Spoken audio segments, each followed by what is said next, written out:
Olá, sejam bem-vindos a mais um curso de atualização profissional promovido pela CCA Bernardon, Consultoria Contábil e Tributária, empresa sediada em Porto Alegre, Rio Grande do Sul, na Rua Visconde do Rio Branco, número 477. Eu sou Luiz Antônio dos Santos, atuo na área fiscal, especialmente vinculada aos impostos ICMS do Rio Grande do Sul, IPI e ISSQN. E juntamente com o colega Alexandre da Rocha Silva, vamos apresentar hoje o curso de atualização do ICMS Rio Grande do Sul 2022. Esse nosso encontro tem por objetivo apresentar as principais alterações ocorridas na legislação do ICMS do Estado do Rio Grande do Sul para vigorarem a partir do início deste ano de 2022. Como as modificações já estão em andamento, é importante que os contribuintes verifiquem os procedimentos adotados na área tributária de suas empresas, para que sejam observadas as determinações da legislação tributária do nosso Estado, evitando com isso transtornos fiscais. Os assuntos que vamos tratar são os seguintes: fator de ajuste de fruição, o FAF, para créditos presumidos do ICMS. ICMS submissão tributária, aquisições interestaduais. Alguns aspectos importantes que estão sendo destacados neste curso. Diferença de alíquota do ICMS nas operações e prestações interestaduais a consumidores finais não contribuintes do ICMS. O chamado DIFAL 2022. As novas alíquotas do ICMS no estado do Rio Grande do Sul, a partir de 1º de janeiro de 2022. Base de cálculo do ICMS com a inclusão do IPI. As orientações da Secretaria da Fazenda divulgadas em dezembro passado. E insumos agropecuários, especialmente quanto à isenção e o diferimento, vigentes a partir de 1º de janeiro de 2022. Nossa apresentação será realizada da seguinte forma: o colega Alexandre vai apresentar os tópicos fator de ajuste de fruição para créditos presumidos do ICMS e ICMS submissão tributária, aquisições interestaduais. E eu vou apresentar os demais tópicos. Então, agora passo a palavra para o colega Alexandre. Dando início, então, ao primeiro tópico do curso, vamos falar um pouco sobre fator de ajuste de fruição, o FAF, mas no aspecto operacional. Escrituração, praticamente escrituração no SPED fiscal, onde o Estado criou códigos de ajustes, né, para que ele possa monitorar aquilo que a empresa pratica com aquilo que ele tem em seus arquivos magnéticos. O FAF, então, ele foi criado pelos decretos 56.116 e 56.117, onde o Estado alterou lá no artigo 32 do livro 1 para instituir o quê? Uma nova política de incentivos fiscais. Praticamente, o FAF, o Estado faz com que, entre aspas, exige do contribuinte gaúcho que ele adquira mercadorias aqui no Estado. Ou seja, quanto mais insumos ele comprar de dentro do Estado, maior o seu crédito presumido. Então, o objetivo dessa medida é dar sequência à política de revisão dos benefícios fiscais, além de ser uma exigência ao processo de adesão do regime de recuperação fiscal a qual o Estado adotou. A autorização para revisão desses benefícios foi aprovada pela Assembleia Legislativa através da Lei Complementar 15.138, alterada pela Lei Complementar 15.601 de 2021, através do seu artigo 2º. Sendo assim, A partir de 1º de janeiro, então, parte dos créditos presumidos concedido às empresas será condicionado de acordo com o comportamento das compras de cada estabelecimento. Aquilo que eu fiz uma prévia introdução, ou seja, quanto mais mercadorias eu adquirir de dentro do estado, maior será o meu benefício. O que o estado fez? Para não lesar todos os contribuintes, ele pré-determinou, ele pré-classificou os créditos presumidos entre contratuais concedidos com base em contratos. Onde eu vejo então quais são os incisos que estão relacionados aos contratuais, conforme consta então na tela de vocês. Depois nós temos quais? Os de fomento, quando concedido para a formação de fundo com finalidade específica, para o financiamento da política específica. Também, como é que eu verifico? O Estado classificou, elencou nos incisos do crédito presumido quais são os de fomento. Também consta na tela de vocês.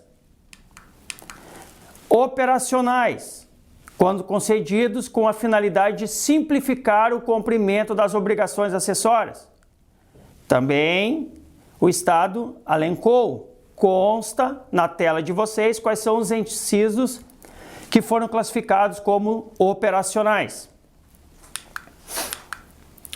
Compensatórios, quando concedidos com a finalidade de reduzir custos de entrada de mercadorias e bens provenientes de outra unidade da federação. Também consta na tela de vocês quais são os incisos, então, que o Estado elencou para os compensatórios. E, por último, as quais nós vamos se preocupar são os livres, mas não os dois tipos de livres, mas sim somente de baixa dependência interestadual. Mas vamos por partes. Livres, então, quando não enquadrado nas categorias anteriores, essas que nós acabamos de ver. O percentual de dependência interestadual será aferido pela Receita Estadual para cada crédito presumido enquadrados na categoria livre e corresponde à participação das entradas provenientes de outras unidades da federação, de mercadorias para industrialização ou recebida em transferências para comercialização. Tá? Então o Estado, o que ele fez? Ele pegou e subdividiu todos os créditos presumidos. Para cada um, ele deu um título. Esses que nós acabamos de ver. E aí, então, conforme eu comentei com vocês, nós vamos se preocupar para o cálculo do FAF somente em relação aos livres e de baixa dependência interestadual. Então, primeiro, de alta dependência interestadual, quando a dependência for maior que 75%. Quais são? Os incisos que constam na tela de vocês também. Então, até aqui, nós não precisamos nos preocupar em relação ao FAF. Nós vamos começar a se preocupar em relação ao FAF, em relação aos de baixa dependência interestadual, tá? Que são estes, quando a dependência for igual ou menor que 75%. Quais são? Esses incisos que constam na tela de vocês também. Pois bem, aí então nós temos os créditos presumidos que não serão afetados. Quais que não serão afetados? Esses todos que nós vimos, exceto o de baixa dependência interestadual. Então, nos casos em que as empresas tenham alta dependência de insumos e máquinas de fora do Estado, ou quando o benefício é concedido com base em contratos de investimentos, não haverá a imposição da condição para a fruição do incentivo. Ou seja, aquilo que a gente comentou, não vai ter interferência do FAF. Tá? Então, esses são os que não serão afetados. Quem são, então? Alta dependência de compras interestaduais, compensatórios, de fomento, operacionais, contratuais. Ficou o que, então? Os de baixa dependência interestadual. Esses de baixa dependência interestadual que serão afetados pelo FAF. A nova sistemática se dá da seguinte forma: 85% do crédito presumido apurado por vocês será mantido integralmente, ficando então os 15% restante dependente do perfil de compras de vocês, então, através do FAF. Onde o Estado escalonou, ou seja, para 2022, o mínimo de crédito presumido que a empresa fará é de 95%. Depois eu explico mais ali na frente por que eu falei a palavra mínimo. Para 2023, esse mínimo baixa para 90%. E a partir de 2024, esse mínimo ele baixa para 85%. Determinação da parcela variável, ou seja, fator de ajuste de fruição, o FAF. Dos 100% do incentivo do crédito fiscal presumido, uma parcela será fixa e fruída integralmente, e a outra será variável de acordo com o FAF apurado pela empresa. A soma das duas parcelas determinará um coeficiente chamado de fator de ajuste de fruição, calculado mensalmente, podendo ser informado pela Receita Estadual ou calculado pelos contribuintes, com base, então, nas informações que prestamos mensalmente ao fisco, através do quê? Expédio fiscal e GIA.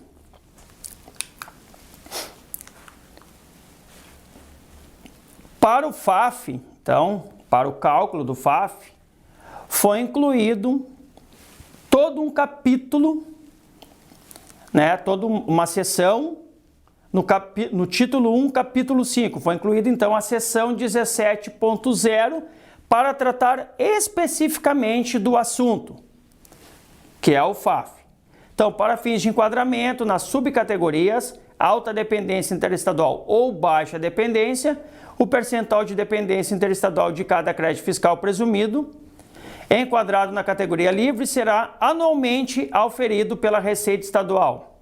Ou seja, nesse primeiro momento, a Receita, então, estabeleceu quais são os percentuais para definir alta dependência interestadual, baixa dependência interestadual. Para o exercício seguinte, pode ser que esses percentuais venham a mudar.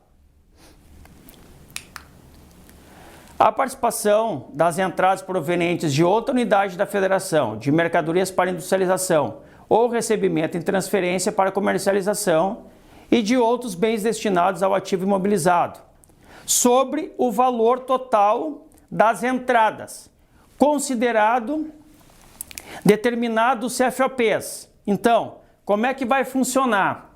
A Receita Estadual, ela determinou quais são os CFOPs que influenciará no cálculo do FAF.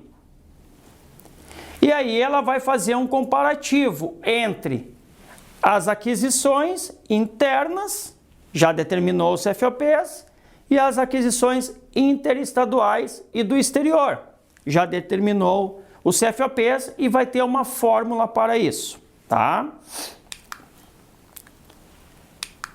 Então, o crédito fiscal presumido, apurado pelos estabelecimentos, antes de eventuais reduções decorrentes da incidência do fator de ajuste, o FAF, ou decorrentes da limitação. Então, a empresa vai apurar mensalmente o crédito presumido dela. Ok, calculei. Com base no que vocês vinham praticando até 31 de dezembro. Aí agora eu preciso saber, esse meu crédito presumido, ele está alencado aonde? Baixa dependência interestadual. Opa, então eu tenho que me preocupar com o FAF. Como é que eu me preocupo com o FAF então? O Estado determinou então os CFOPs que nós vamos ver a seguir, nós vamos ter que preencher uma planilha, algo que nos dê o fator de fruição então. Na hipótese da aferição evidenciar necessidade de reenquadramento, o crédito fiscal presumido será reenquadrado pela Receita Estadual. Bom, o que isso significa dizer? A Receita Estadual se deu conta que determinado crédito presumido ela botou de alta dependência interestadual. Tá. Aí, com base nos informativos que os contribuintes entregam mensalmente, eles se deram conta, não, é injusto, ou melhor, não é justo, enfim, considerar como alta dependência. Então, nós vamos reclassificar, vamos colocar para baixa dependência, ou vice-versa, tá? O FAF, calculado dos créditos fiscais presumidos, enquadrados como livre e de baixa dependência interestadual, será aferido pelo estabelecimento beneficiário na forma prevista no livro 1, artigo 32, parágrafo 2º, nota 1, considerando os valores contábeis constantes no anexo 1 das GIA dos 12 meses anteriores ao da apuração. Então, não é um exercício completo. Não, então assim, para nós que vamos apurar o crédito presumido de janeiro de 2022, para o cálculo do FAF, consideramos janeiro de 2021 a dezembro de 2021. Para o crédito presumido de fevereiro de 2022, vamos considerar fevereiro de 21 a janeiro de 22, tá? O resultado obtido com o cálculo será expresso em notação decimal, truncado no quarto dígito após a vírgula, ou seja, o Estado já está determinando que após a vírgula é apenas 4 casas decimais. Por que isso? Porque ele quer fechar com o cálculo apurado pela empresa. Então não é nem 6 e nem 3, são 4 casas decimais. O que eu aconselho? Que vocês, na maneira do possível, montem uma planilha, um relatório, enfim, algo de apoio, mas que relacione todos os CFAPs que estão na tela de vocês, tendo ou não tendo esta operação. Por que isso? Ah, eu nunca tive a operação X. Aí tu não dá bola, ok?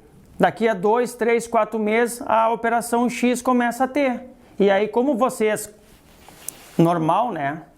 Copiam de um mês para o outro a planilha, vão acabar esquecendo então desse determinado CFOP. Então eu aconselho que fazer uma planilha padrão, onde conste todas as operações que está na tela de vocês então. Então a partir de janeiro, em cada período de apuração, o contribuinte deverá informar na FD um registro C-197 vinculado ao registro C-100 para cada entrada em transferência. Também de acordo com esses CFOPs que está na tela de vocês. Registro C-197, então, é aquele registro a qual eu preciso vincular a um documento fiscal. Que documento fiscal é esse? A própria nota fiscal que vocês estão recebendo em transferência. Onde? Eu vou informar então no C-197, no campo 2, o código de ajuste 9901-3007. tá? Não se preocupe, ele é um código estatístico, ele não vai ter influência então numa apuração normal de vocês, tá? É só para fins estatísticos, para o Estado depois poder tomar as decisões deles. No campo 3, descrição complementar do C197, o CFOP de entrada, com 4 caracteres numéricos, sem o separador de milhar, sendo esse preenchimento facultativo na hipótese que houver apenas um dos CFOPs referidos no caput. Tá? Então, o que seria isso? Eu só tenho operações de entrada em transferência, 1151. Não há necessidade, então, de tu colocar 1151, porque tu só tem essa. Mas eu aconselho para seguir um padrão que preenche, então, para cada nota fiscal de transferência, esse código de ajuste, o 99013007, com o seu respectivo CFOP. Até porque, imagino eu, vocês vão parametrizar isso no sistema de vocês. Então, já parametriza para todas as operações, então, citadas anteriormente.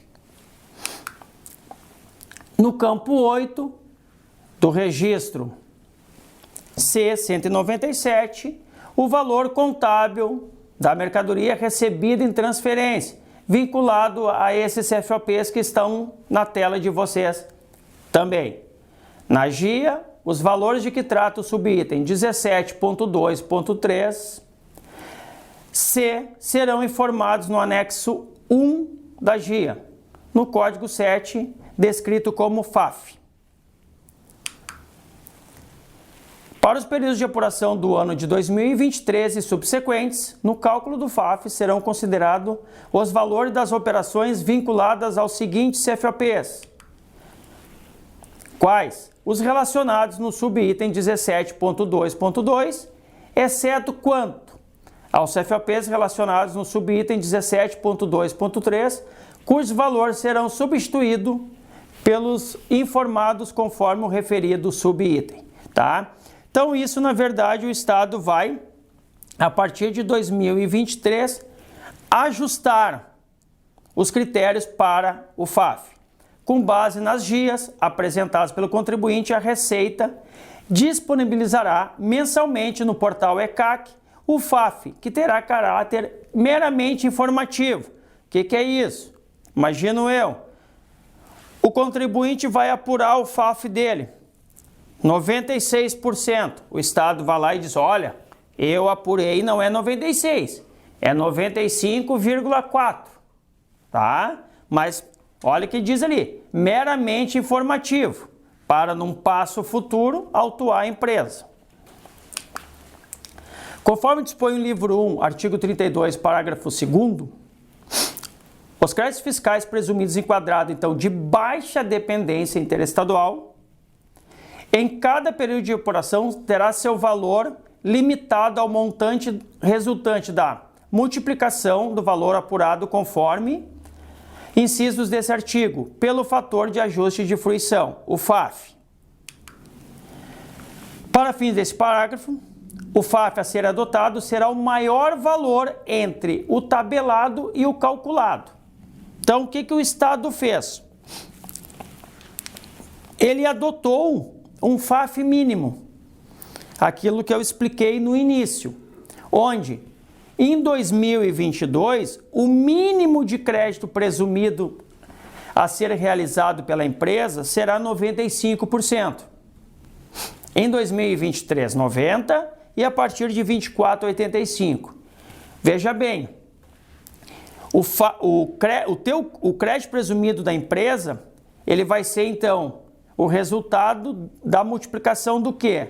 Do valor do crédito presumido que vocês apuraram, ou seja, o mesmo critério que vocês adotaram até 31 de dezembro de 2021, vezes o FAF ou o tabelado, dos dois, o maior. Quanto é que foi o FAF de vocês em janeiro de 22? 93%. Eu vou usar o tabelado, 95%. Quanto é que foi o FAF de vocês em janeiro de 22? 97%. Então eu vou usar os 97%. Sempre dos dois o maior.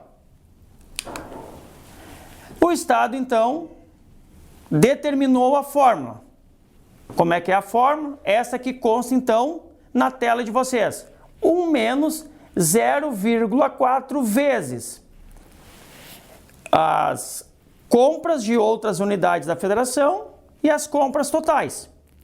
Que compras, Alexandre? Aquelas pré-determinadas com aqueles CFOPs que vimos anteriormente, tá? Então, como se as operações de entrada de vocês, ilustrando, como se as operações de entrada de vocês fossem somente aqueles CFOPs que o Estado pré-determinou, tá? Então, nós temos as entradas de outra unidade da federação sobre as entradas totais. Importante, os últimos 12 meses, não é um ano, tá? Sempre os 12 últimos meses. E o limite previsto na nota 2 do livro 1, artigo 32, será aplicado após a obtenção do valor previsto nesse parágrafo. O que o Estado está dizendo com isso? Nós vamos lá, vamos apurar o nosso crédito presumido normal. Como nós vimos, apurando até 31 de dezembro. Multiplico pelo FAF.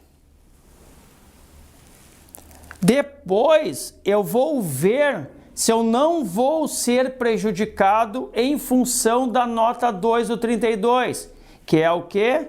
Que é o limite. Eu não posso ter crédito presumido em valor que exceda o meu débito a recolher, tá?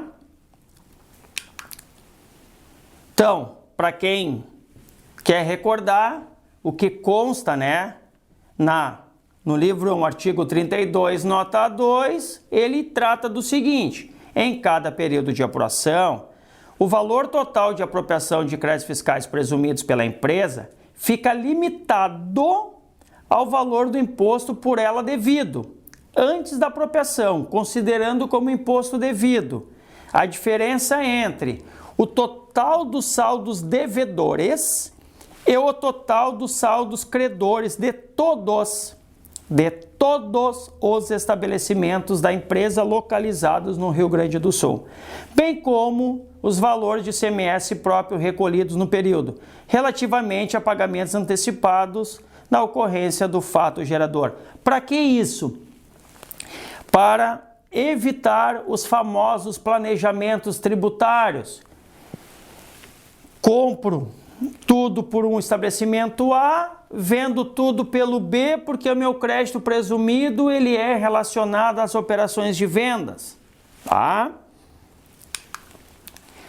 É um exemplo ilustrativo, então, daquilo que nós comentamos anteriormente, ou seja, no exemplo que consta na tela de vocês, o FAF calculado pela empresa, pela aplicação daquela fórmula que também já foi visto, foi de 90%. Então o Estado diz assim: não, eu não vou te prejudicar totalmente.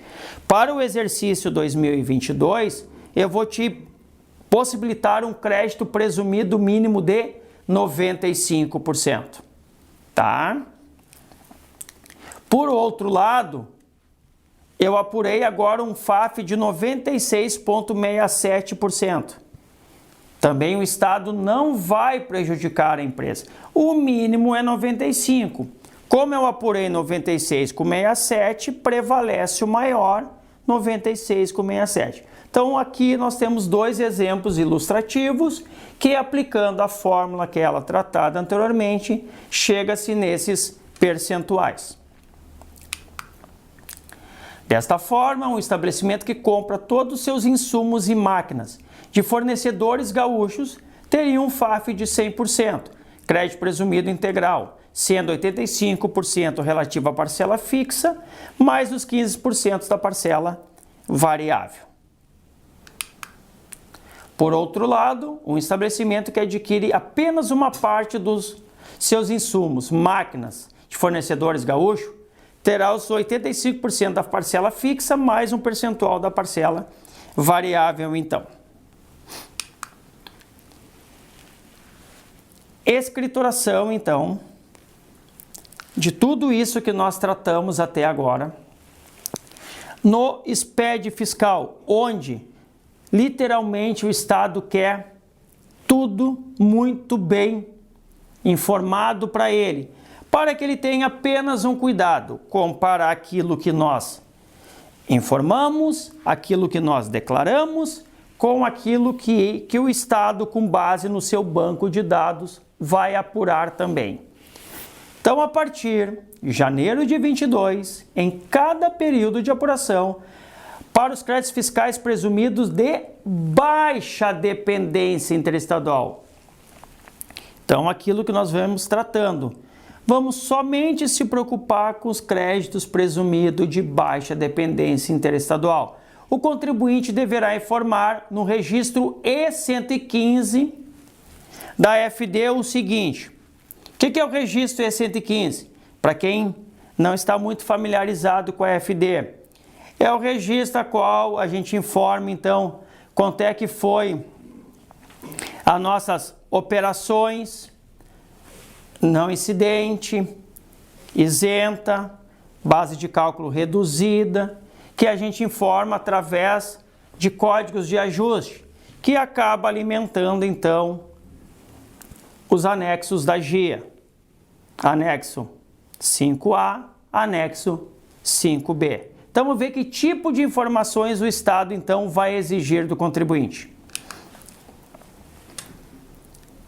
Primeira informação, então, será, como é através do registro E115, o código de ajuste a qual eu vou procurar, ele está na tabela 5.2. Primeiro código de ajuste, então, RS 030002. Para que ele vai servir, então? Para registrar no campo 3, valor, informações adicionais do E115, o valor do crédito fiscal presumido a ser adjudicado quando as operações e prestações objeto do benefício fiscal tenha sido realizada por estabelecimento diverso daquele que está fazendo o crédito presumido. Então, se porventura a empresa de vocês, por algum determinado motivo, está fazendo um crédito presumido no estabelecimento B, mas a operação se deu no estabelecimento A, eu tenho que informar esse código de ajuste aí. Para registrar na FD, de competência de crédito fiscal presumido no campo 3, também valores e informações adicionais do E115, a informação relativa ao valor do crédito fiscal presumido que não tenha sido lançado conforme a linha AS do subitem 4.4.1 no período apropriado, ou seja, crédito fiscal extemporâneo. Qual é o código, então? RS 030003. Tá? Grafado, então, com 3 caracteres numéricos, seguido do caractere tracinho e da informação do mês e do ano, especificando a competência que o crédito será adjudicado conforme a linha AT do subitem 4.4.1, grafado com 6 caracteres numéricos, sendo os 2 primeiros para o mês e os 4 últimos para o ano. Tá? Então, quando se tratar de crédito fiscal extemporâneo, eu tenho que dizer qual é o mês. Para que isso? Para o Estado ir lá e verificar. Realmente, no mês X eu tinha direito ao crédito Y e não foi feito. Sempre que o crédito fiscal presumido for enquadrado como baixa dependência ou estiver submetido à limitação prevista no livro 1, artigo 32, nota 2, eu vou informar, então, no campo 3 do E115, o valor do crédito fiscal presumido apurado pelo estabelecimento antes da aplicação do fator de ajuste de fruição, FAF, e do limite previsto na nota 2 do livro 1, artigo 32. Então, em outras palavras, vou lá, vou preencher no E115, RS 030010. No campo 4, descrição complementar do ajuste, eu vou informar o código, aquele que consta lá na tabela da GIA, crédito presumido, com 3 caracteres. E vou informar, então, qual é o valor do crédito fiscal presumido que eu apurei, antes do FAF e antes da nota 2 do 32. Tá? Depois, sempre que o crédito fiscal presumido for enquadrado como de baixa dependência, eu vou então para registrar no campo 3 valores e informações adicionais, do registro E115 também, o fator de ajuste de fruição adotado em percentual, multiplicando por 100 o valor obtido conforme previsto no livro 1, artigo 32, parágrafo 2º, nota 1, a ser aplicado sobre o valor do crédito fiscal presumido de que trata a linha W. Código de ajuste RS 030020. Então, o que eu vou informar aqui? Não é o FAF calculado, aqui é o FAF utilizado, ou seja, aquele de maior valor. Em 2022, no mínimo 95%. Tá? Então aqui não é o que eu apurei, e sim o que eu usei para apropriar o crédito presumido. Depois nós temos também em relação aos de baixa dependência interestadual. Vou informar no E115, no campo 3, valor e informações adicionais, utilizando o código de ajuste RS 030021, o FAF a ser adotado, tá? Estabelecido, calculado em percentual, multiplicando-se por 100 o valor obtido conforme previsto na nota 1B, tá? Então aqui é o calculado, tá? E por fim, vou informar o que? A limitação da nota 2 do 32, código de ajuste RS 3030030, ou seja, quanto que eu deixei de creditar de crédito presumido em função da nota 2 do 32, do limite da nota 2 do 32. Então, conforme a gente pode observar então o estado que a gente informa no E115. Quanto é que foi o meu crédito fiscal presumido apurado, como eu vinha fazendo até 31 de dezembro. Tá. Depois, qual é o FAF que eu utilizei entre o apurado e o tabelado, dos dois o maior. Depois, qual o FAF que eu calculei. E por fim, quanto que a nota 2 do livro 1, do artigo 32, me limitou, fez com que eu perdesse, tá? Então, cada um vai uma informação. Para que isso? Para o Estado calcular depois e chegar nos mesmos valores que o contribuinte. Agora, nós vamos precisar de códigos da tabela 5.3. Então, se são códigos da tabela 5.3, esses são vinculados a documentos fiscais. E olha onde o Estado vai chegar. Sabe aquela memória de cálculo que a gente tem, aquele relatório que nos dá a apuração do crédito presumido? O Estado vai ter então a nossa memória de cálculo, o nosso relatório, todo ele informado na maneira do possível, dentro do SPED fiscal da seguinte forma então. Primeiro, código de ajuste RS 99980001. Operação de saída ou prestação de serviço beneficiada por crédito fiscal presumido. Então, o meu crédito fiscal presumido, ele é apurado com base nas operações de saída? Sim, é. Então, para cada nota fiscal de saída que dá base para o crédito fiscal presumido da empresa, eu vou informar esse código de ajuste aí. RS 99980001. Não. O meu crédito presumido é em relação às entradas. Mesma sistemática, mesmo critério. Porém, troca o código de ajuste. RS 99980000. Bom, eu tenho uma operação de saída a qual me deu direito ao crédito fiscal presumido. Então, para evitar fraudes, vamos ser bem realistas, o que o Estado fez então?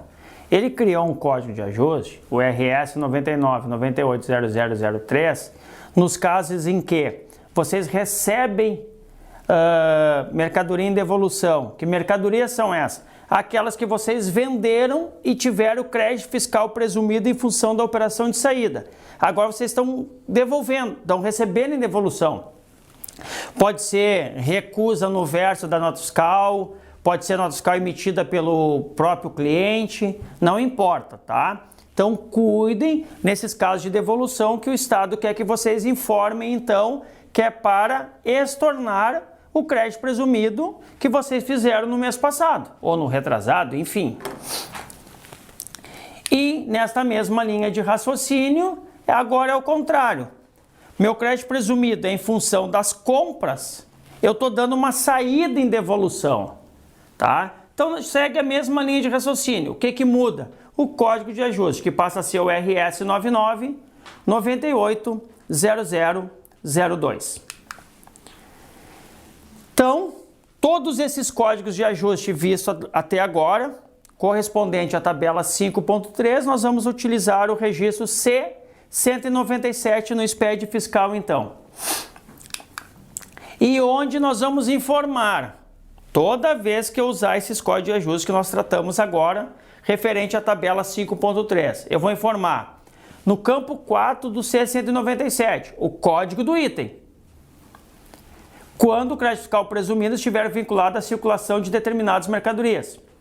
No campo 5, base de cálculo do ICMS, é o nome do campo. O valor sobre o qual o presumido é calculado, que pode ser o valor da própria base de cálculo do ICMS, ou o próprio valor do ICMS, ou algum outro valor previsto na legislação. Então, não é porque o campo é chamado valor da base de cálculo que vocês vão informar o valor da base de cálculo. Não. Sobre qual base de cálculo vocês calcularam o crédito presumido. É o próprio valor do ICMS próprio? É X% do valor do ICMS destacado na nota? Enfim, tá? Importante. Somente daqueles itens que geraram crédito fiscal presumido. A nota fiscal tem dois itens. Um gerou crédito presumido e um não. Informa só daquele que gerou. Campo 6. Alíquota. O percentual do crédito presumido previsto, quando o valor previsto em D for calculado pela multiplicação desse percentual pelo valor informado conforme B. Campo 7. Valor CMS. Valor potencial do crédito presumido a adjudicar / estornar. Por quê? Porque se é uma devolução ou uma saída em devolução, seria estornar. E no campo 3, exclusivamente o código da tabela, lá que consta no aplicativo da GIA, né? Com 3 caracteres, então, que é para o Estado identificar que tipo de crédito presumido que estamos tratando, que estamos preenchendo, então, no SPED fiscal. E, por fim, os registros E115 que utilizaram o código da linha S do subitem 4.4.4 deverão conter no seu campo 4, descrição complementar do ajuste, exclusivamente o código da tabela de crédito presumidos da GIA, grafado com 3 caracteres numéricos, seguido do caractere tracinho e do CGC TE do estabelecimento que irá adjudicar o crédito fiscal presumido, grafado com 10 caracteres numéricos. Os registros do E115 que utilizaram o código da linha T do subitem 4.4.4 deverão conter no seu campo 4, descrição complementar, exclusivamente o código da tabela de créditos presumidos da GIA, gravado com 3 caracteres numéricos, seguido do caractere tracinho e do CGC-TE do estabelecimento que realizou as operações. Então, aquilo que nós vimos anteriormente, quando o estabelecimento A pratica as operações, mas quem faz o crédito presumido é o estabelecimento B ou vice-versa. Havendo mais de um crédito fiscal presumido submetido ao limite da nota 2 do livro 1 do artigo 32, o estorno de que trata o subitem 4.4.4 deverá ser aplicado proporcionalmente a cada código de que tratam as alíneas AS e AT do subitem 4.4.1 da instrução normativa. Em relação aos crédito fiscal presumido, mais precisamente o FAF, seriam essas então as nossas considerações a respeito do assunto.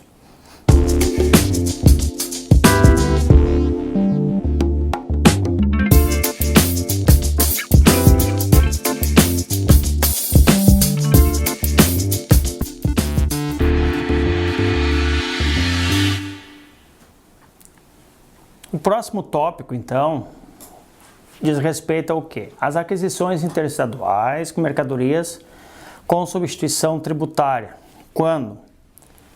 Quando oriundas de outra unidade da federação. Nós, contribuintes gaúchos, então, adquirindo mercadoria com substituição tributária.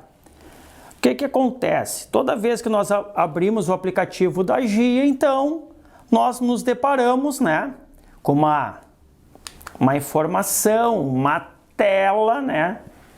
Uma réplica dessa tela consta na tela de vocês, onde o Estado, entre aspas, está substituindo, então, o fiscal de fronteira, um exemplo, aquele que deveria estar ali em Torres, pelos arquivos magnéticos, pelas informações dentro dos arquivos magnéticos.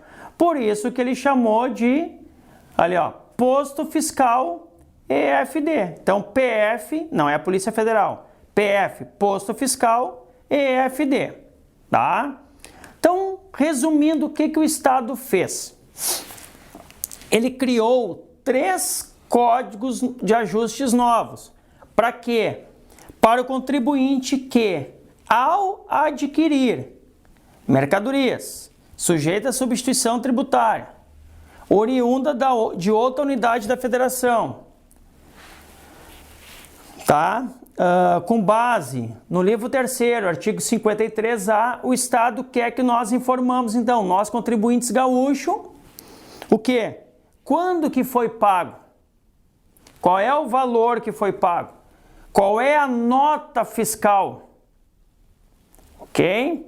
Por quê? Porque o Estado se deu conta que, ao invés de nós recolhermos a ST na entrada, conforme disposto no livro 3º, artigo 53A, recolhe-se quando eu tomo conhecimento, né? Ou daqui a pouco, se é um diferencial de alíquota, já recolhe junto com um débito próprio da empresa, faz uma misturança só. Então, o Estado pegou e criou esses códigos de ajuste, então. RS 9999-3005. Como é um código de ajuste com 10 caracteres, eu preciso que ele seja vinculado a um documento fiscal, através do registro C-197. Qual o documento fiscal, Alexandre? Na nota fiscal de aquisição, tá? Então, quem é que vai usar esse código 9999-3005? Que as empresas, então, os contribuintes gaúchos, que não possuem a dispensa do pagamento nota a nota. Eu não possuo a dispensa. Então, quem não possui a dispensa, ele tem 2 códigos de ajuste para usar. Esse final 30.005, que é quando, ó, quando o pagamento pela entrada ocorreu em mês anterior ao da entrada no estabelecimento. Ou seja, o fornecedor emitiu a nota o responsável pelo recolhimento do imposto é o contribuinte gaúcho.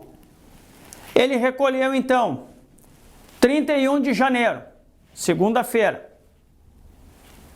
Só que a nota fiscal só entrou na empresa dia 1º de fevereiro. Então, tu vai usar esse código. RS 9999-3005.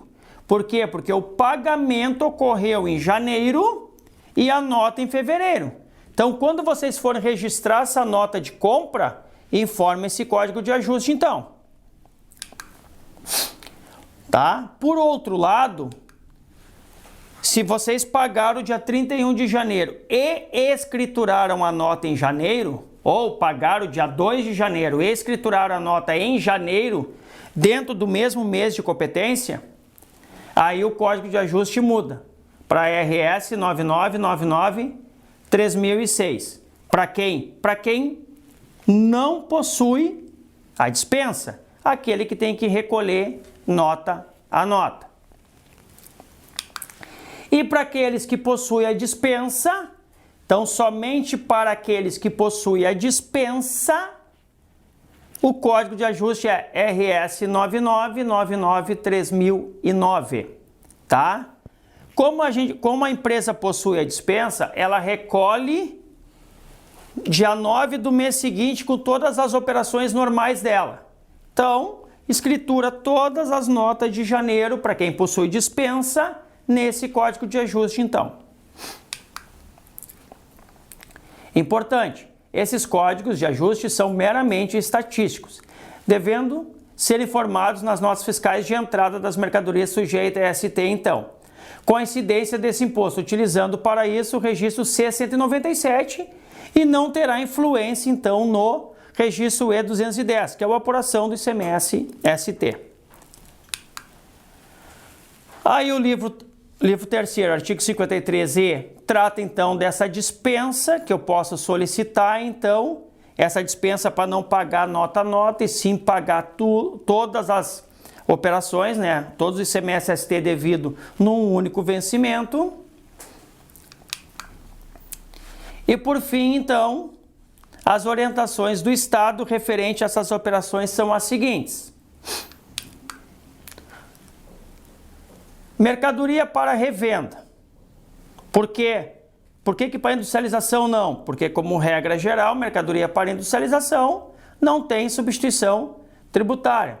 Então, definição, é devido ICMS ST calculado pela MVA, então isso vocês já estão acostumados a fazer, tá? Destinando, quando o contribuinte recebe de outro estado bens para revenda. Caso haja convênio protocolo entre os estados, é devido pelo remetente, se não é devido pelo destinatário. Quando é devido pelo remetente, a princípio nós não informamos nada, só vamos informar quando é devido pelo destinatário. Então, a novidade, o posto fiscal da FDE fará a validação em relação ao remetente de outra unidade da federação, quanto à sua substituição tributária vinculada à sua inscrição estadual de substituto tributário no Rio Grande do Sul e a exigência da GA acompanhando a entrada no estado. Então, aqui na tela de vocês estão as duas bases legais, com regime especial e sem regime especial. Por quê? Porque são lançamentos distintos. Então, quem possui regime especial, então? O contribuinte geral com sistema especial de pagamento, ou seja, com regime especial, recebendo de estado sem convênio ou protocolo. Por quê? Porque se tem convênio ou protocolo, o responsável pelo recolhimento é o remetente, eu não informo nada. Se devido pelo destinatário gaúcho, ele recolhe então dia 9 do mês subsequente, tá? Pagamento então, contribuinte geral, sistema especial de pagamento, soma na sua guia de arrecadação com um código de recolhimento então 270, para quem tem regime especial. Na guia, lançar o débito no campo 5 do anexo 7. Alexandre, como é que eu vou lançar na GIA se a GIA não permite lançamento? Pois bem, o lançamento se dá então através do SPED fiscal da seguinte forma. Quem tem regime especial tem que emitir uma nota fiscal de débito, conforme disposto então no título 1, capítulo 9, seção 5.2 da IN, tá? Onde eu posso emitir uma única nota fiscal de débito no final do período de apuração, referenciando cada documento fiscal. Ou eu emito uma nota e referencio todos os documentos, ou emito uma nota fiscal para cada nota fiscal de entrada. Essa nota fiscal de entrada, essa nota fiscal que eu vou emitir para o débito, ou essas notas, fica a critério de vocês. O que eu tenho que cuidar? No C100 e 190, preencho sem valor. O C113, para cada documento fiscal referenciado. No C197, o código de ajuste, RS 41 009705. O que significa o 705? 05 é o campo e o 7 é o anexo da GIA. Anexo 7, campo 5 da GIA, então. No E110, agora sim, porque é um débito, eu vou informar no campo 10 do registro E210, valor total de ajustes a débito decorrente de documento fiscal. Tá? E as novidades, então, o que o Estado vai validar? Depende da situação de cada contribuinte. Para quem está realizando o ajuste da ST, ele vai validar as informações da nota fiscal de entrada, da escrituração, então, onde ele vai validar no C180, registro C180, campo 2, se for informado 1 para recolhimento por remetente direto, tá? Informando a GA no registro C180, campo 10, C180, campo 11. Ou, para quem o responsável pelo recolhimento for o próprio declarante, ele vai ver se no teu C180, registro C180, campo 2, foi informado o código 3. Para o optante pelo ROT, ele vai validar a escrituração da nota de entrada com a GA em registro C112, onde no campo 3 desse registro eu vou informar que o Estado beneficiário é o Rio Grande do Sul, quando recolhido por remetente direto. Para o contribuinte em geral, escriturar no fiscal de entrada da mercadoria, registrando. Quando o recolhimento for pelo próprio declarante, o código de ajuste, RS 99993009. Quando não houver ICMS ST destacado na própria nota fiscal emitida pelo fornecedor. E para quem não tem regime especial, mesmo critério. Quando? Quando o recolhimento é de responsabilidade do contribuinte localizado aqui no Rio Grande do Sul. O que muda? Que agora vai ter que informar o recolhimento pela entrada. Quando? No mês que foi recolhido. Por isso que tem os dois códigos de ajuste. Um para informar que a nota teve recolhimento no mês e foi escriturada no outro. O outro código de ajuste para informar que a nota foi escriturada no mesmo mês do recolhimento. Então, pagamento, contribuinte, qualquer outra situação, ele pode recolher através de GNRE, código de receita 10.0099 ou guia de arrecadação, GA, código de receita 999. O que muda? O débito, campo 5 do anexo 7, vai mudar o código de ajuste. Por quê? Porque esse não vai ser vinculado à nota fiscal de entrada. A nota fiscal emitida para o débito, porque eu não tenho regime especial. E eu vou ter que informar o pagamento no campo 20, então. Tá? Então, código de ajuste RS 100705. e registrar no registro, no E240, o documento fiscal referenciado. Tá? Então, esse código de ajuste eu vou informar no registro E220. E o pagamento, também no E220, eu vou informar com o código de ajuste RS120020. Então, lançamento do débito, que é o que? RS100705, é no campo 9. Valor total de ajuste outros débitos de ST, ou seja, não é vinculado a documento fiscal. Tá? Então, eu vou informar no E220 o código de ajuste RS100705, no campo 4, o valor total a ser recolhido para o Rio Grande do Sul. E o pagamento, eu vou informar no campo 6, valor de ajustes, outros créditos de ST. Informando então, no E220 o código RS120020 e o total recolhido. Cuidado, é o total recolhido naquela competência, não necessariamente que vai fechar com débito informado. O débito informado é só para aquelas notas fiscais que entraram dentro daquele próprio mês. Por isso que tem códigos de ajustes diferentes.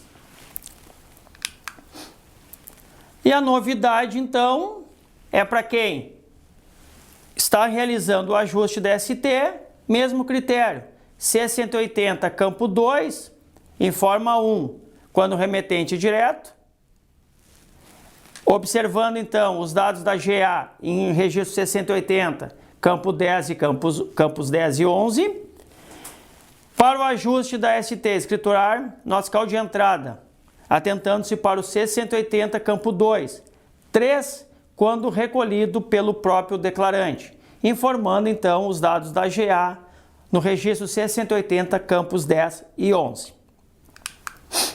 E para quem for optante pelo ROT, escritura nota fiscal de entrada então, com a GA no registro C112, atentando-se para o campo 3 desse registro C, Rio Grande do Sul. Para o contribuinte em geral, escriturar nota fiscal de entrada da mercadoria, registrando quando o recolhimento for pelo próprio declarante. Código de ajuste RS99 30.005, quando o recolhimento for em mês anterior ao da competência, 30.006 quando o recolhimento e a entrada ocorrerem no mesmo mês. E para os bens destinados ao ativo imobilizado ou material de uso e consumo, o critério a ser adotado é o mesmo. O que muda é apenas o cálculo do ICMS-ST.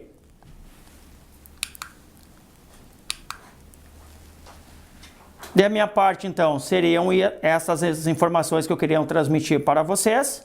Passa a palavra, então, para o colega Luiz Antônio, que vai dar seguimento ao nosso curso, então.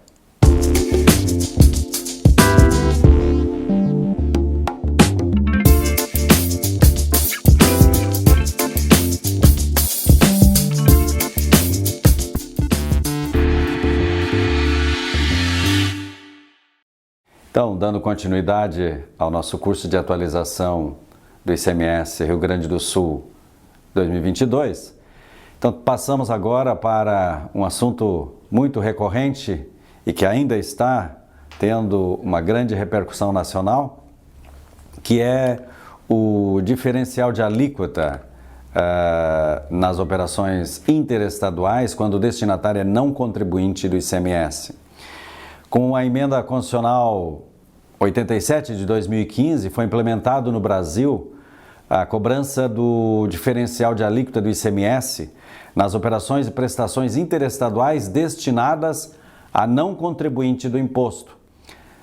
Anteriormente, com a publicação do convênio 6688, havia apenas a cobrança do diferencial de alíquota nas operações interestaduais devidas por contribuintes adquirentes nas operações ou prestações não vinculadas à operação ou prestação subsequente, ou seja, as realizadas quanto às aquisições de material de consumo e ativo imobilizado. As operações com não contribuintes consumidores finais em operações ou prestações interestaduais eram tributadas pela alíquota cheia do Estado remetente e nada era devido em relação a estas operações a consumidores para o Estado de destino. No entanto, essa obrigação foi alterada a partir de 1º de janeiro de 2016, quando os estados destinatários das mercadorias passaram a cobrar o diferencial de alíquota nas operações realizadas a consumidores finais, não contribuintes do ICMS, mediante a regulamentação do Convênio 93, publicado em 2015, que exigiu o recolhimento do imposto. Ainda que tenha sido fracionado na época, né, esse recolhimento, né, relativamente a 2015 acabou não sendo recolhido, porque tinha sido determinado para 2015 que apenas 20% seria devido ao Estado destinatário e os outros 80% era para o Estado remetente. Mas como entrou em vigor somente em janeiro de 2016, então esta regra ficou alterada para 40% a partir de 2016 para o Estado destinatário e 60% ainda para o remetente. Então, esse convênio 93 de 2015, ele exigiu o recolhimento por parte do contribuinte remetente das mercadorias, ainda que esse fosse optante pelo regime diferenciado do Simples Nacional. No entanto, devido à concessão de medida cautelar na ação direta de inconstitucionalidade 5464, o STF suspendeu a aplicação da cláusula 9ª do Convênio 93, retroativamente a 12 de fevereiro de 2016. Por outro lado, o Convênio 95 disciplinou o diferencial de alíquota devido por consumidores finais não contribuintes localizados em outras unidades da Federação, sem ter sido publicada a lei complementar regulamentando a mesma matéria, o que é exigido constitucionalmente.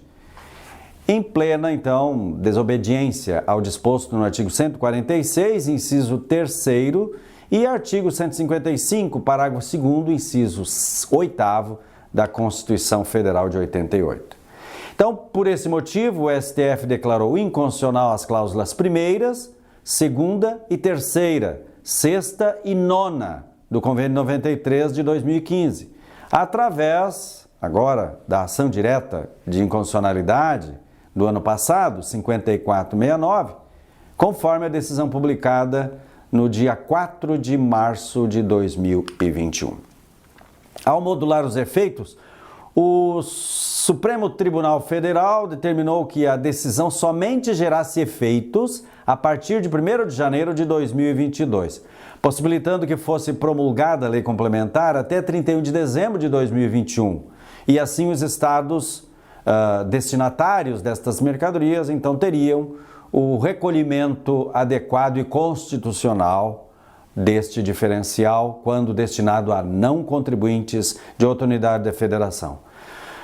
No entanto, apesar do projeto de lei complementar, o PLP 32 de 2021, ter sido aprovado pelo Congresso em caráter de urgência no dia 20 de dezembro de 2021, a sanção presidencial somente ocorreu no dia 4 de janeiro de 2022, resultando na publicação da Lei Complementar número 190 no Diário Oficial da União do dia 5 de janeiro de 2022.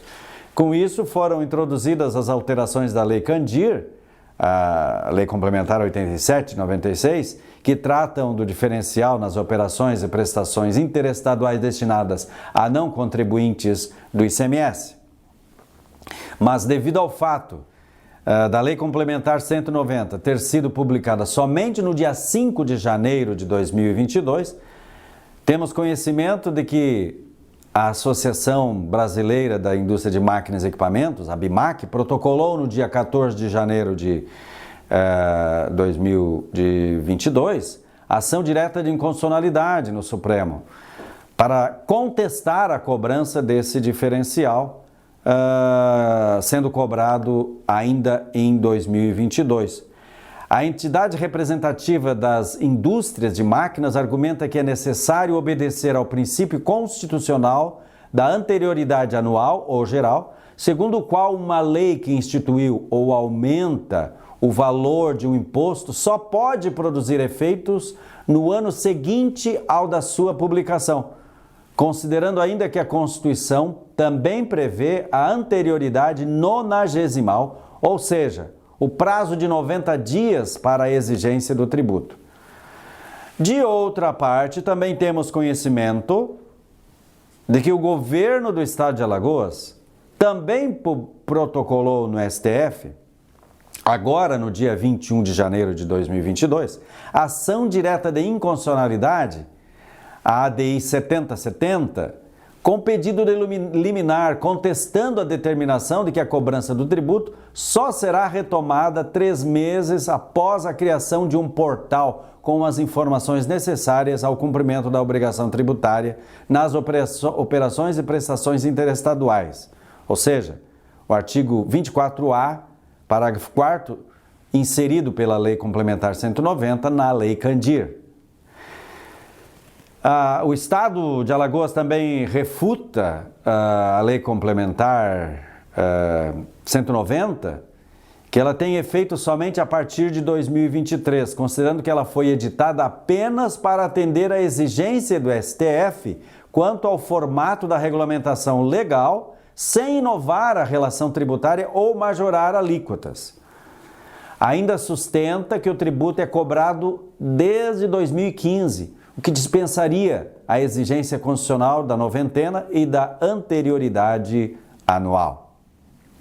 Bom, as alterações realizadas na Lei Candir, a Lei Complementar 87/96, pela Lei Complementar 190, são relativamente alguns artigos, pelo menos artigos vinculados a esta questão, e não somente a questão do diferencial de alíquota em relação aos não contribuintes de outra unidade da federação, mas como também aos contribuintes de outra unidade da federação.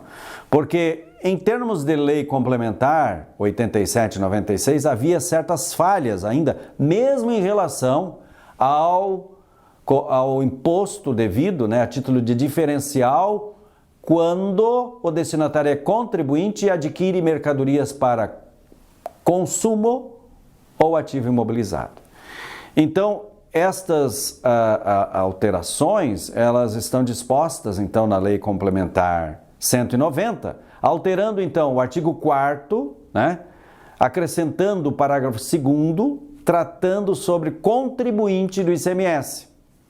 Tá? Como você pode ver aí na tela, o parágrafo 2º trata exatamente disso. É ainda contribuinte do imposto nas operações ou prestações que destinem mercadorias, bens e serviços a consumidor final, domiciliado ou estabelecido em outro estado, em relação à diferença entre a alíquota interna do estado de destino e a alíquota interestadual.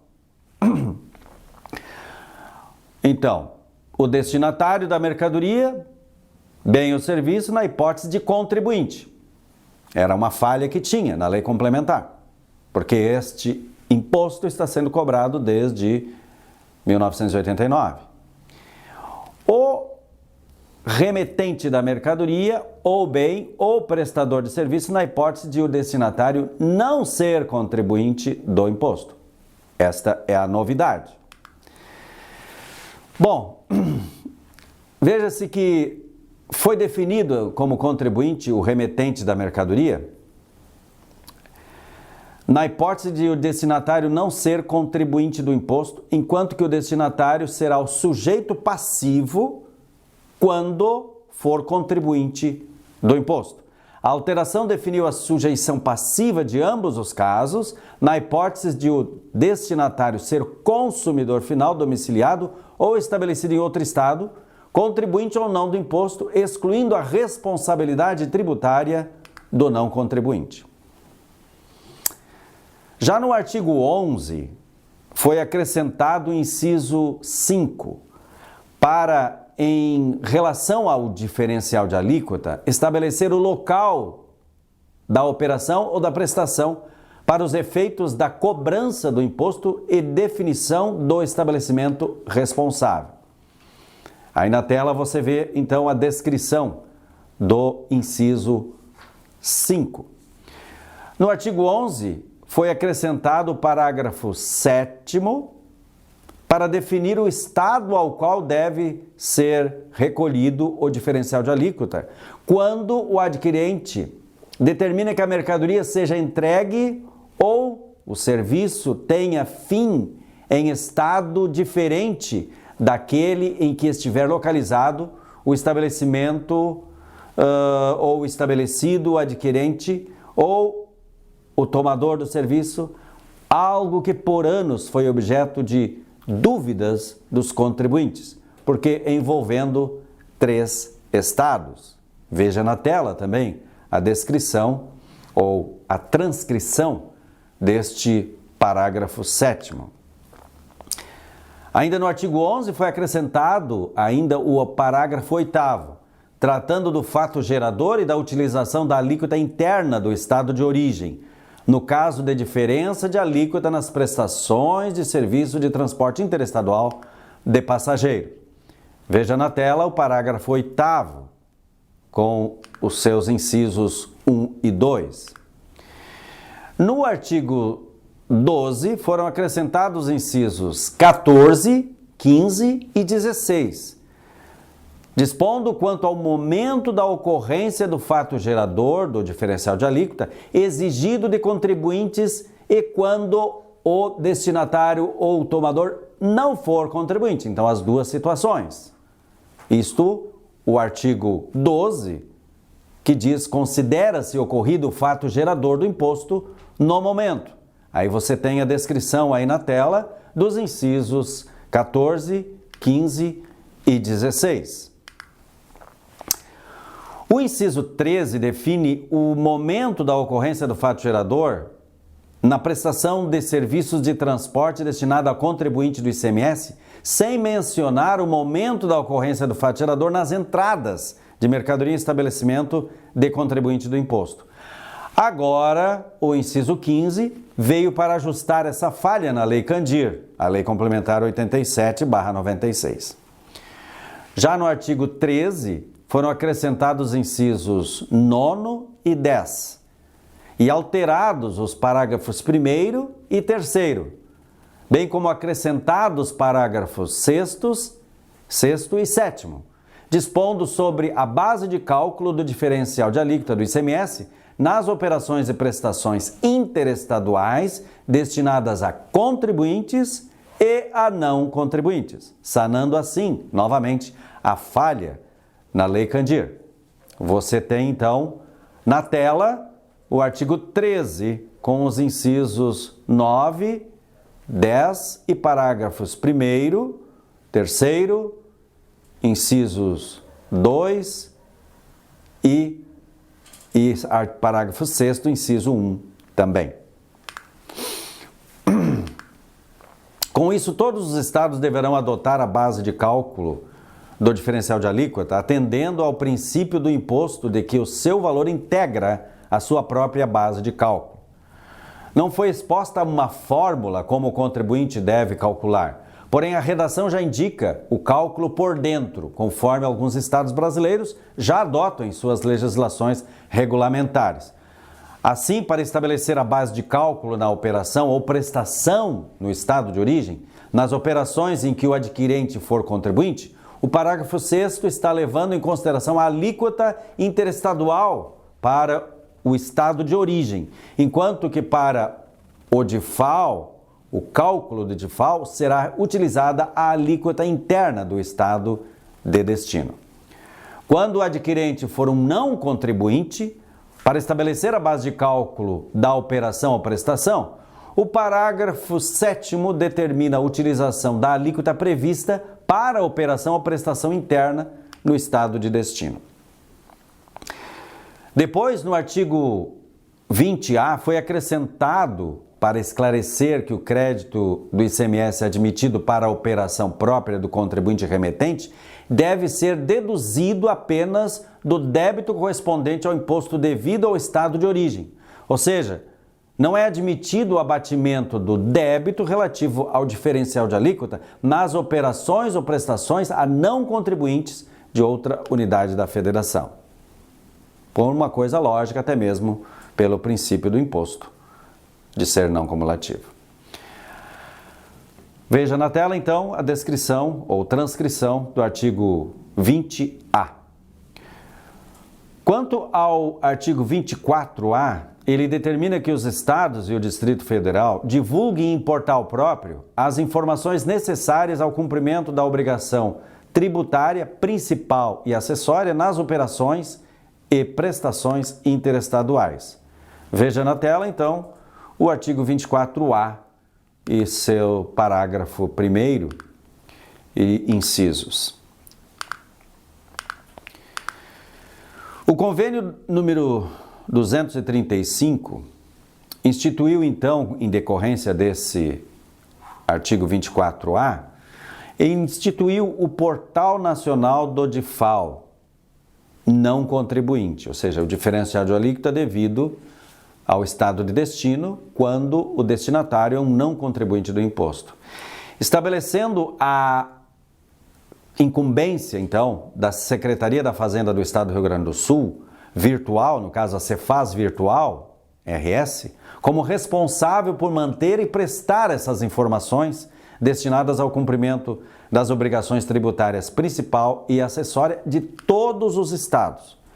Após, então, a publicação de uma instrução normativa do próprio Estado do Rio Grande do Sul, a instrução normativa número 110, publicada no dia 31 de dezembro de 2021, foi inserido na Instrução Normativa Geral do Estado, 45/98, um capítulo 17, com o título do Portal Nacional da DIFAL, e estabelecendo então nas disposições gerais, né, que o Portal Nacional da diferença entre a alíquota interna na unidade federada de destino e a interestadual nas operações e prestações destinadas a consumidor final não contribuinte do ICMS, localizado em outra unidade da federação, o Portal Nacional da DIFAL, que ficou instituído, então, e disponibilizado em endereço eletrônico da própria Cefaz Virtual do Rio Grande do Sul,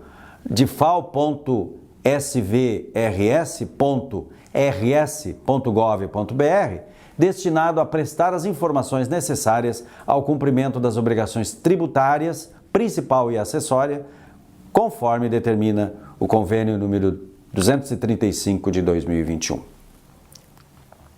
Já o artigo 3º da própria Lei Complementar 190/2022, ou seja, a própria lei, no seu artigo 3º, estabelece que as alterações promovidas entram em vigor na data da sua publicação, observado quanto à produção de efeitos o disposto na linha C do inciso 3º do caput do artigo 150 da Constituição Federal. Nesse aspecto, a Lei Complementar 190 criou uma grande insegurança jurídica, pois, ao ser publicada no dia 5 de janeiro de 2022, mas estabelecendo a observação da linha C do inciso 3º do artigo 150 da Constituição Federal, que determinaria, então, a vigência a partir de 5 de abril, princípio da noventena, acabou por vincular também o princípio da anterioridade anual, na medida em que esse mesmo dispositivo, a linha C, remete para a linha B, que veda a cobrança do tributo no mesmo exercício financeiro em que haja sido publicada a lei que os instituiu ou aumentou, conforme a Emenda Constitucional 42 de 2003. Diante disso, alguns estados têm se manifestado em relação à vigência do reinício da cobrança do diferencial de alíquota nas operações e prestações destinadas a não contribuintes de outras unidades da federação. As informações constantes nos sites dos estados, ou pelo menos de alguns estados que se manifestaram, divergem uma das outras. Porém, os contribuintes devem verificar o posicionamento de cada unidade da federação antes de dar início das mercadorias para adquirentes ou tomadores de serviço, consumidores finais não contribuintes do imposto. Então, as saídas, né, destas mercadorias, com o objetivo de evitar transtornos de ordem fiscal, como autuação ou até mesmo apreensão de mercadorias na entrada dos respectivos territórios estaduais que exigem e continuam exigindo o pagamento do diferencial de alíquota, mesmo diante da decisão do Supremo Tribunal Federal.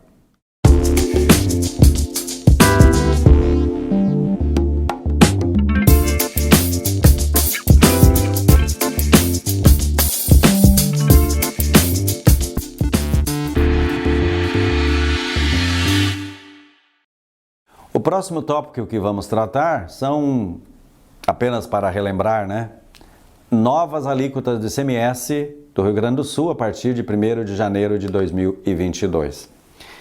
Lá em 2020 foi publicado o decreto 15.576 e ele já estabeleceu as alíquotas para 2021 e também para 2022. Então, em virtude da publicação desse decreto, as alíquotas de ICMS no estado do Rio Grande do Sul foram modificadas, sendo reduzida a alíquota modal para 17,5% no período de janeiro a dezembro de 2021.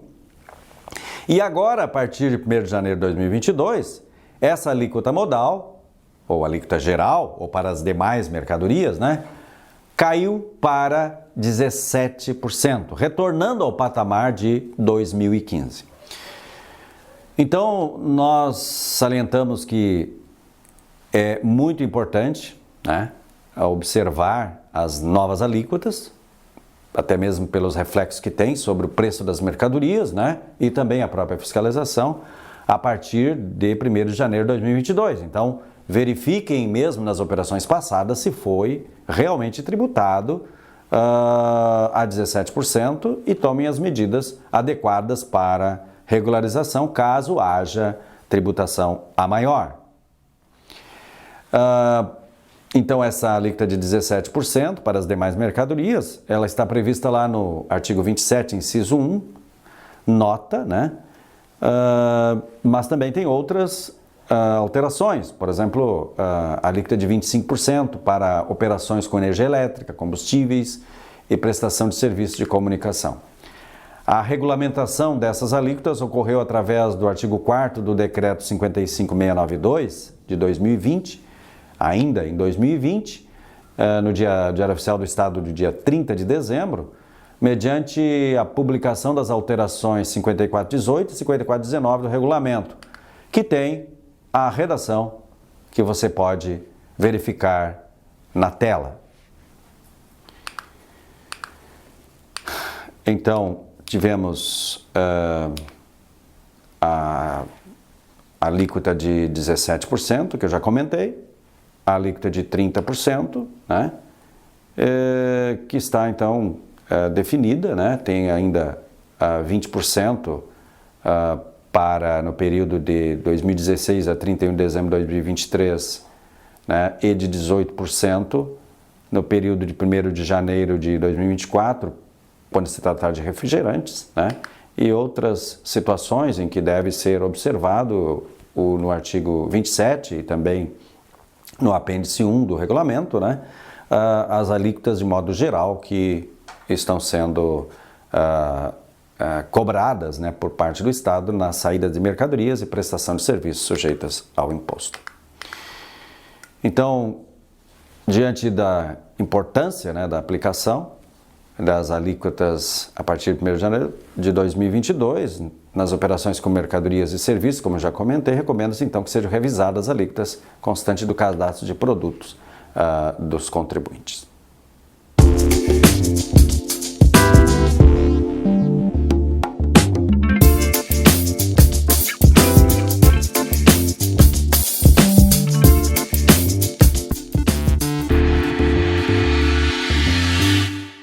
O próximo tópico, então, são operações em que o montante do IPI integra a base de cálculo do ICMS. Esse assunto foi tratado no ano passado pelo Estado em decorrência de que o imposto integra a sua própria base de cálculo e quando a mercadoria é destinada a consumo final, o ativo permanente do destinatário, o IPI integra a base de cálculo. Então, porque há um imposto por dentro, esse IPI também tem o seu reflexo. Então, nas operações em que o IPI integre a base de cálculo do ICMS, observadas as demais disposições acerca da composição da base de cálculo, porque não é somente o IPI, não é somente o imposto, mas todas as despesas acessórias, o valor da mercadoria, né, em especial aquilo que nós temos contido no próprio regulamento, lá no livro 1, artigo 16 a 22 do regulamento. Então, o montante do ICMS era calculado conforme uma fórmula que foi estabelecida pelo Estado, que você pode ver na tela aí, né? Então, o montante de ICMS igual, a fórmula é A mais A vezes B, dividido por 1 menos A vezes B, vezes C. Então, aplicando-se essa fórmula, então, nós temos o que? A alíquota, né? A alíquota, o A significa a alíquota do ICMS, B, a alíquota do IPI, C, o valor da operação sem ICMS, né? Então, exemplo, a alíquota do ICMS A, 17%, né? Igual a 0,17. A alíquota do IPI B igual a 5%, igual a 0,05. Valor da operação sem ICMS C igual a R$100. Então, nós temos esta regra em função do artigo 18 do regulamento. Integra a base de cálculo do imposto o valor correspondente ao montante do IPI quando a mercadoria se destinar a consumo ou ativo mobilizado do estabelecimento destinatário ou a consumidor final. Na instrução normativa, foi inclusive disposto um exemplo com valores, exatamente para que o contribuinte tenha uma visão real daquilo que é o entendimento do Estado sobre essa questão. Então, aplicando-se esta fórmula, né, sobre o exemplo feito, né, então nós teríamos um ICMS que resultaria, né, em 21,73. No quadro que está na tela, nós temos então um cálculo feito pelo próprio Estado, né? A descrição, o valor da operação com ICMS, 100 mais 21,73, que foi o ICMS calculado pela fórmula, né? Temos um valor da operação, no caso, 121,73. O IPI, 5% sobre 121,73, valor que já contém o próprio IPI, né? Então, numa operação normal, seria o quê? Seria o valor, né, no caso, os 5% sobre o valor da mercadoria, que era 100, daria R$5, né? Nesse caso aqui, nós temos o IPI calculado 6,09. Então, nós tivemos uma alteração do próprio valor do IPI em decorrência de uma orientação da Secretaria da Fazenda do Estado do Rio Grande do Sul. Então, nós temos uma base de cálculo do ICMS de 121,73 mais 6,09, 127,82. Valor total da nota, 121,73 mais os 6,9, 127,82. Segundo informações da própria Secretaria da Fazenda, outro estado que procede da mesma forma, né, que majora o valor da base de cálculo em função de que o IPI, né, é calculado por dentro, junto com o ICMS, é o estado de Minas Gerais. Então, é uma situação que cada contribuinte deve analisar e verificar quanto à sua aplicação em obediência à instrução normativa, não fazendo desta forma, então somente mediante decisão judicial.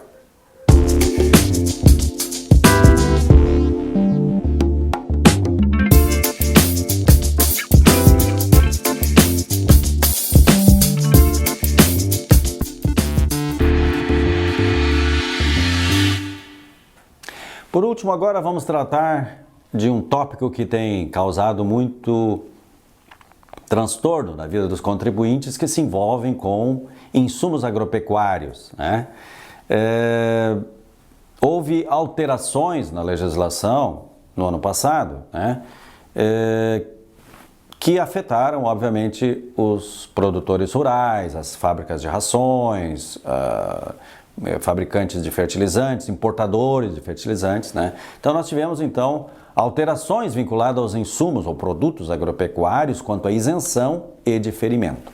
No dia 7 de dezembro de 2021, foi publicado o decreto número 56.227, alterando a tributação, isenção, diferimento dos insumos agropecuários em decorrência das alterações ocorridas no convênio número 100 de 1997. Alterações que foram promovidas pelo convênio ICMS número 26 de 2021. Resumidamente, as principais alterações ocorridas foram diferimento na importação de insumos utilizados na fabricação de fertilizantes e de mercadorias que relaciona, devendo ser observadas as condições para a utilização do benefício a partir de 1º de janeiro de 2022. Alterada a relação de insumos agropecuários beneficiados pelo diferimento do ICMS, especificação de que a isenção do ICMS para saídas de rações para animais fabricadas neste estado sejam promovidas por indústrias, alteração estabelecendo isenção do ICMS nas saídas internas de insumos agropecuários no período de 1º de janeiro a 31 de dezembro de 2022 e de redução da base de cálculo nas saídas interestaduais de 1º de janeiro de 2022 a 31 de dezembro de 2025, base de cálculo reduzida para as importações e nas saídas no período de 1º de janeiro de 2022 a 31 de dezembro de 2025, de ácido nítrico e ácido sulfúrico, ácido fosfórico, fosfato natural, bruto e enxofre e com amônia, ureia, sulfato de amônio, nitrato de amônio, nitrocálcio, MAP, DAP, cloreto de potássio, adubos simples e compostos, fertilizante, DL-metionina e seus análogos, observadas as condições estabelecidas para esses benefícios. Por último, foi revogado o benefício do não estorno dos insumos empregados nos produtos agropecuários amparados por isenção do imposto previsto no inciso 21 do artigo 35 do livro 1 do regulamento do ICMS.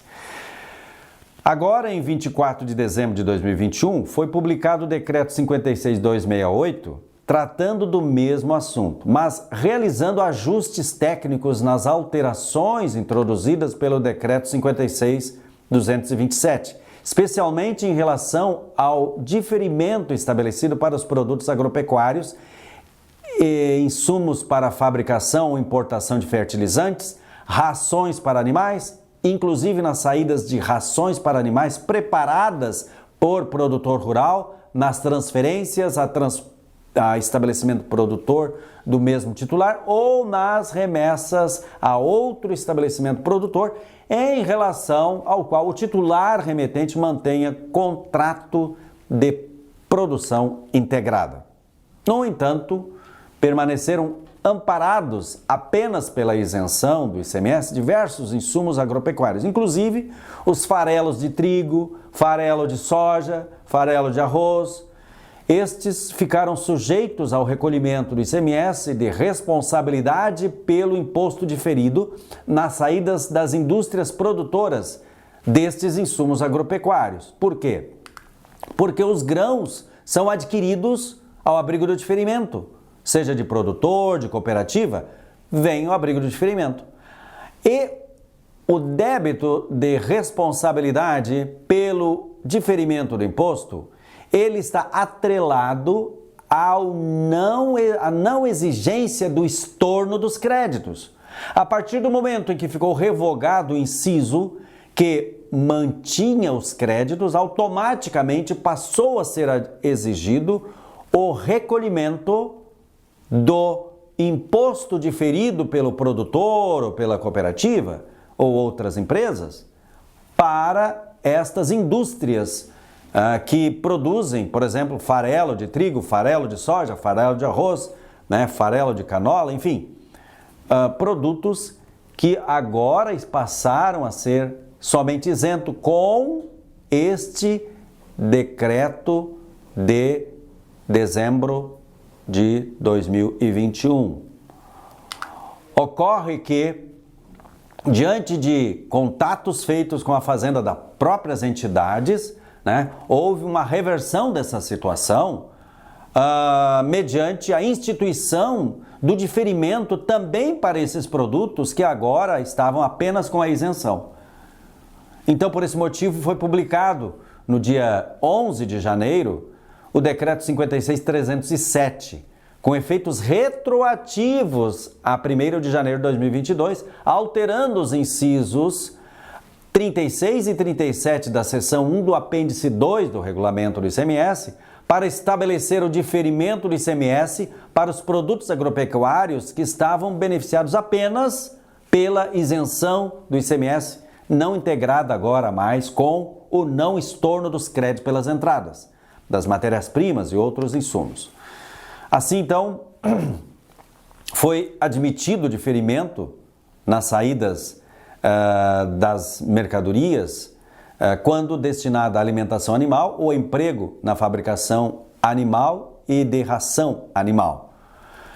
Então, você tem na tela então a relação desses produtos, né, que passaram a ser também diferidos pelo ICMS, né? Então, incluindo aí diversos produtos que antes só tinham a isenção até o decreto publicado em 24 de dezembro. Então, alho, sorgo, milheto, sal mineralizado, os próprios cascas e farelos de soja, de canola, enfim, e outros farelos também, né? Então, passaram a ser amparados pelo diferimento do ICMS.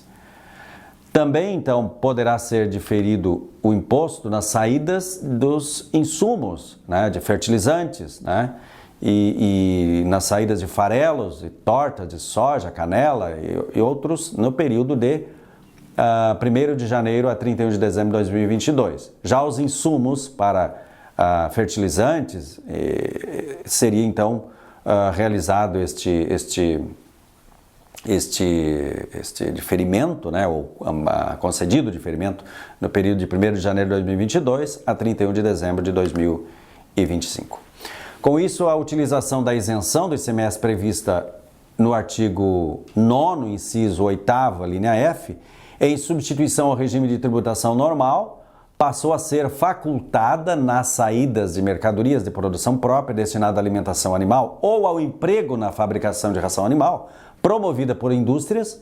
Essa mesma opção também se aplica no caso de isenção prevista no inciso 9A e D do mencionado artigo 9º, nos mesmos termos e condições. Concluindo, então, informamos que foi publicado no dia 21 de janeiro de 2022, agora na última sexta-feira, o Decreto 56.321, que dispensa a emissão de nota fiscal de produtor, a contranota, referente à entrada de mercadorias em estabelecimento de produtor ao abrigo do diferimento previsto no apêndice 2, seção 1, itens 36 e 37, exatamente em função dessa alteração promovida nos insumos agropecuários. Então, eram estas as alterações que afetam as operações e prestações com mercadorias e serviços sujeitos ao ICMS no estado do Rio Grande do Sul desde 1º de janeiro de 2022, que nós gostaríamos de transmitir aos senhores nesta oportunidade. A equipe técnica da CCA Bernardon, Consultoria Contábil e Tributária, agradece então a sua participação e deseja a todos um ótimo 2022, com muita saúde, paz, harmonia e sucesso nas atividades empresariais. Muito obrigado e até um próximo encontro.